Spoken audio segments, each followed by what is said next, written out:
Hello everyone and welcome to Let's Talk Raptors. I'm your host Astishan, my channel where you get reviews, analysis, predictions, and hot takes on all things Raptors as well as some NBA.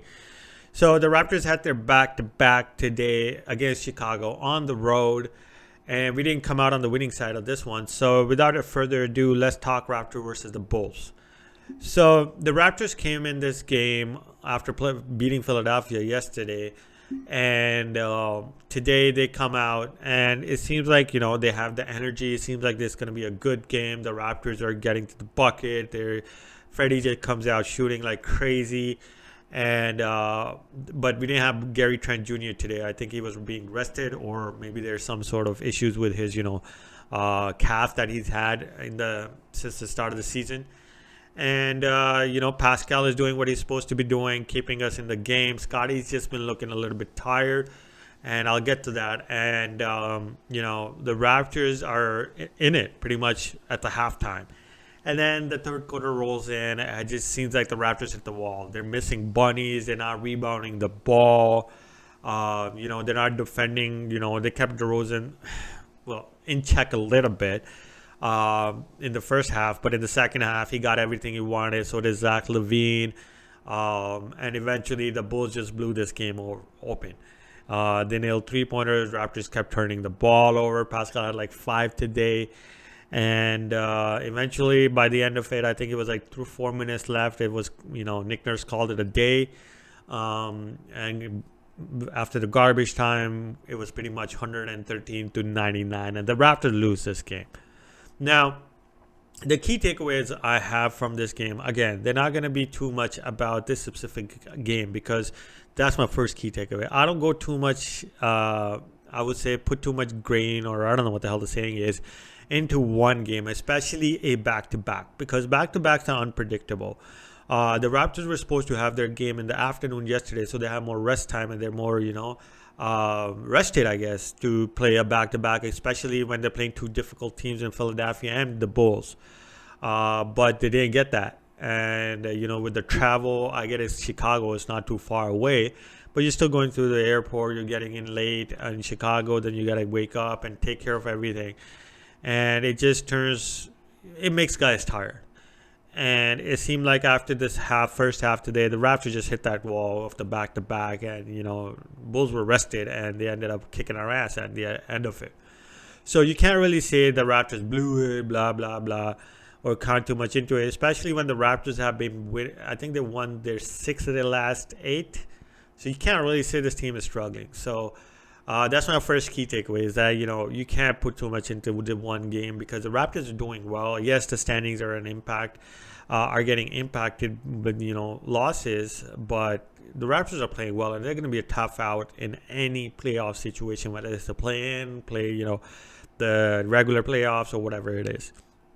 The second key takeaway I have is, it's good that sorry, guys, just ate your beer there. It's good because we lost. I'm not saying it's good that we lost, but it's good that Cleveland lost today too. So it's not really impacted us too much. We're one game behind them, and our next game is against Cleveland, I think, or is it against Orlando? One or the other. But we play Cleveland soon, and if we beat them, we get that game after them.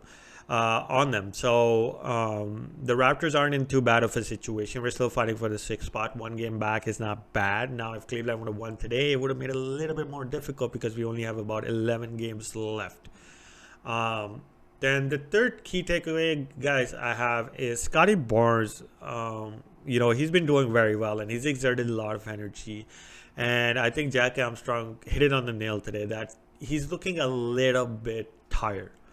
I think it's going to be very important for Nick Nurse I get it, he's a rookie, he's a young guy, and this and that, but it's his first year in the league, and he does a lot of things, whether it's on the defense, bumping bodies with the center, doing everything he could possibly do, bringing the ball up at the court, trying to get to the bucket. He's playing a lot more physical minutes than a lot of guys in our team, and that's going to take a toll on him. So I would like Nick Nurse to give him at least one game's rest, at least before the playoffs, or 1 or 2 games that, against, for example, like Orlando, games that you expect the rest of your guys to be able to take care of, right?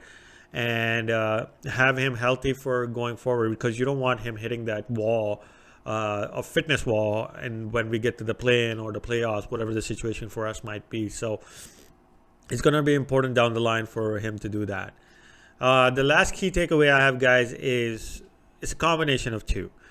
The first one is that the Raptors are a team that are playing very well against good teams, and that was one of my key takeaways yesterday.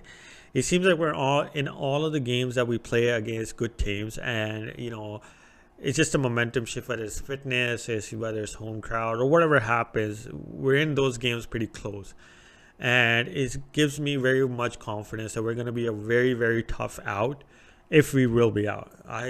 I'm a true fan, so I always expect us to go deep in the playoffs. I'm not expecting a championship, even though I really want it. But, you never know when a team might catch momentum, other teams might get hurt, and the Raptors get into the finals and eventually win. Never hurts to hope.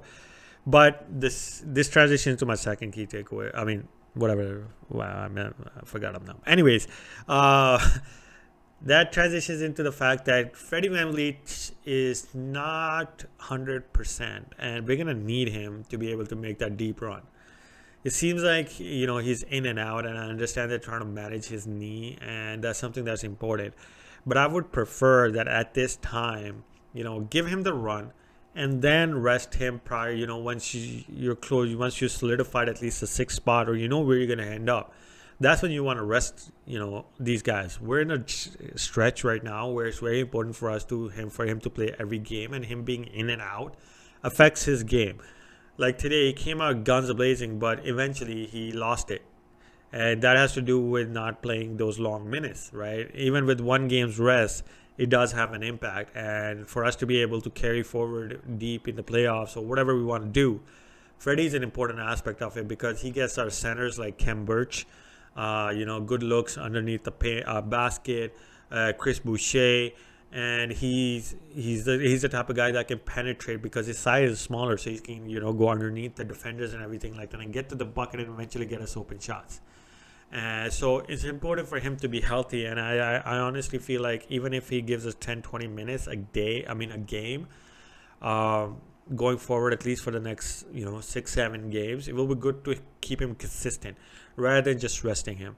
And that would help us deeper in the playoffs because, again, like I said, we're going to be a tough out, especially if Freddie is healthy.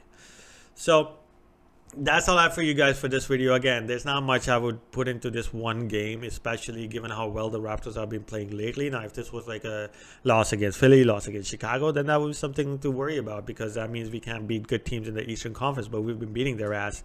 We have the series against Milwaukee. We beat Philadelphia, I think 2 out of 3. I think Chicago's the only one we won. I think we won only one game against them. And, Cleveland, we just had bad rosters every time we played them. We'll see what happens at the next game. And Miami's the only team that worries me because they're just exactly what we are. So, not to worry too much, guys. So, that's all I have for you guys for this video. I will see you guys after the next game. I don't know if it's against Orlando or Cleveland, whatever.